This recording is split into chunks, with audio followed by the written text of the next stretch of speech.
तो आज हम द्रव्यमान क्षति और नाभिक की बंधन ऊर्जा के बारे में अध्ययन करेंगे। कई बार ये 1 नंबर के या 2 नंबर के प्रश्न बनते हैं। तो द्रव्यमान क्षति, द्रव्यमान में कमी और नाभिक की बंधन ऊर्जा का अध्ययन किया जाएगा। तो द्रव्यमान क्षति क्या होता है, नाभिक की बंधन ऊर्जा क्या होता है। सर्वप्रथम द्रव्यमान क्षति का अध्ययन करते हैं। क्षति का मतलब कम होना, लॉस होना। तो द्रव्यमान क्षति जो होते हैं इसको व्यक्त करते हैं डेल्टा एम से। तो नाभिक का द्रव्यमान, उसमें उपस्थित न्यूक्लियन का मतलब प्रोटॉन प्लस न्यूट्रॉन की संख्या। तो नाभिक का टोटल द्रव्यमान जो होता है वो न्यूक्लियन के द्रव्यमान से हमेशा कम माना जाता है। ये जो कमी होती है इसको द्रव्यमान क्षति कहा जाता है। तो नाभिक का द्रव्यमान उसमें उपस्थित न्यूक्लियन के द्रव्यमान के योग से सदैव कम होता है। इस कमी को द्रव्यमान क्षति डेल्टा एम कहा जाता है। इसे एक सूत्र के द्वारा व्यक्त कर सकते हैं जो परिभाषा में आया। न्यूक्लियन का द्रव्यमान और नाभिक का वास्तविक द्रव्यमान। न्यूक्लियन का द्रव्यमान ज्यादा होता है बनिस्पत नाभिक का वास्तविक द्रव्यमान। अगर दोनों को घटाया जाएगा तो जो प्राप्त होगा वो द्रव्यमान क्षति कहलाएगा। तो न्यूक्लियन किसे कहते हैं, प्रोटॉन प्लस न्यूट्रॉन दोनों का द्रव्यमान। तो प्रोटॉन की संख्या और प्रोटॉन का द्रव्यमान, न्यूट्रॉन की संख्या, न्यूट्रॉन का द्रव्यमान। प्रोटॉन प्लस न्यूट्रॉन तो होता है संख्या, लेकिन उनके द्रव्यमानों का भी गुणनफल किया जाता है। माइनस में क्या निकलेगा, नाभिक का कुल द्रव्यमान। तो प्रोटॉन की संख्या को किससे व्यक्त करते हैं, जेड से, प्लस इंटू क्या होगा, इनका द्रव्यमान, प्रोटॉन की संख्या का द्रव्यमान था Z m p, plus neutron की संख्या किससे होती है, द्रव्यमान संख्या माइनस प्रोटॉन की संख्या। अध्ययन कर चुके हैं।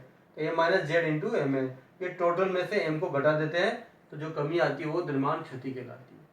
तो नाभिक का द्रव्यमान कम होता है और न्यूक्लियनों का द्रव्यमान ज्यादा माना जाता है। तो इस कमी को द्रव्यमान क्षति के नाम से जाना जाता है।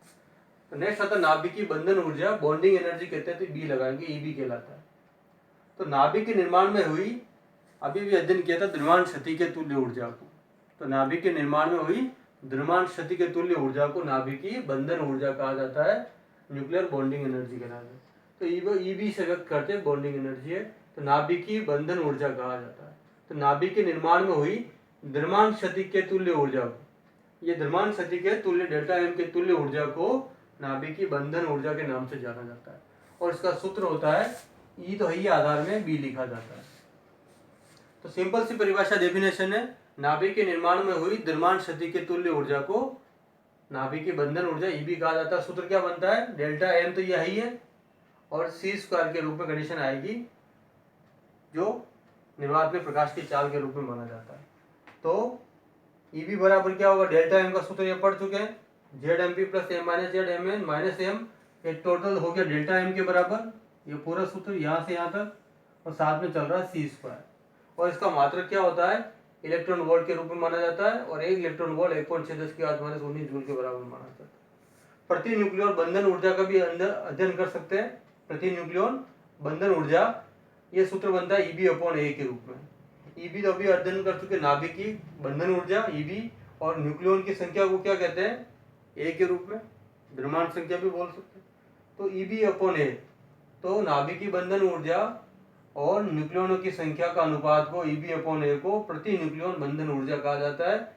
और प्रति न्यूक्लियन बंधन ऊर्जा और द्रव्यमान संख्या में अगर वक्र ग्राफ बनाया जाए तो कुछ इस प्रकार से पहले बढ़ता है, स्थिर होता है और फिर कमी आती है। तो ये इनके मध्य ग्राफ कहलाता है, नाभिक की बंधन ऊर्जा, प्रति न्यूक्लियन बंधन ऊर्जा और द्रव्यमान संख्या के मध्य। तो द्रव्यमान क्षति डेल्टा एम किसे कहते हैं, नाभिक का द्रव्यमान उसमें उपस्थित न्यूक्लियनों के द्रव्यमानों के योग से सदैव कम होता है। इस कमी को द्रव्यमान क्षति डेल्टा एम कहा जाता है। यानी न्यूक्लियनों का द्रव्यमान ज्यादा होता है और नाभिक का वास्तविक द्रव्यमान कम हो जाता है। तो सूत्र आता है द्रव्यमान क्षति न्यूक्लियनों का द्रव्यमान माइनस नाभिक का वास्तविक द्रव्यमान। न्यूक्लियन यानी कि प्रोटॉन की संख्या प्लस न्यूट्रॉन की संख्या, लेकिन इनका गुणनफल किससे होगा, इनके द्रव्यमानों से। प्रोटॉन की संख्या आएगी तो प्रोटॉन का द्रव्यमान, प्लस न्यूट्रॉन की संख्या आए तो न्यूट्रॉन का द्रव्यमान, और ये चलेगा ये के रूप में माइनस एम चलेगा। तो ये पूरा सूत्र हो गया, प्रोटॉन की संख्या को जेड से, न्यूट्रॉन की संख्या को एम माइनस जेड से, और साथ में इनके द्रव्यमानों को गुणनफल। तो Z m p plus m minus Z m n minus m के रूप में सूत्र बन गया। तो नाभिक के निर्माण में हुई द्रव्यमान क्षति के तुल्य ऊर्जा को नाभिक की बंधन ऊर्जा ईबी कहा जाता है। ईबी बराबर डेल्टा एम सी स्क्वायर। डेल्टा एम का सूत्र यहाँ से लिया जाएगा पूरा जो अध्ययन किया अभी, और साथ में सी स्क्वायर, मात्रक होता है इलेक्ट्रॉन वोल्ट। प्रति न्यूक्लियर बंधन ऊर्जा किससे कहते हैं, नाभिक की कुल बंधन ऊर्जा, ये बंधन ऊर्जा कहलाएगी ईबी और न्यूक्लियनों की संख्या ए का अनुपात, यानी कि सूत्र बन गया इसका EV/A। ये नाभिक की बंधन ऊर्जा और न्यूक्लियनों की संख्या, जिसको द्रव्यमान संख्या भी कहा जाता है, दोनों का अनुपात EV/A का अनुपात कहलाता है प्रति न्यूक्लियन बंधन ऊर्जा। ये नाभिक की बंधन ऊर्जा ये प्रति न्यूक्लियन के रूप में चलेगा, एक एक के रूप में गणना कर सकते, इकाई के रूप में।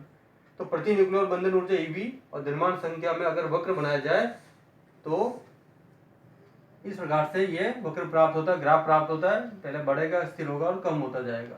कई बार वक्र भी पूछा जाता है, वक्र का निर्माण करते, वक्र का निर्माण भी कर सकते हैं।